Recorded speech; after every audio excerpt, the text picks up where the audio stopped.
Changing your carrier air purifier filter. With your unit turned off, pull upward on the top cover with both hands. Then pull forward on the filter cover hole on the back of the unit. If you are replacing your filter, first remove the old filter and then remove the plastic packaging from the new filter. Push the replacement filter into the top and bottom of the unit.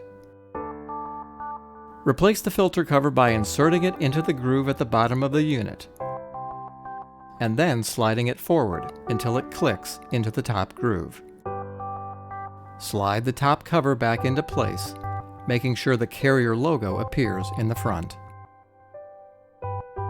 Press the sleep and auto buttons on the control panel simultaneously until the red filter light goes off to indicate the unit is reset. Remember, for optimum performance, replace your carrier air purifier filter every 6 to 12 months.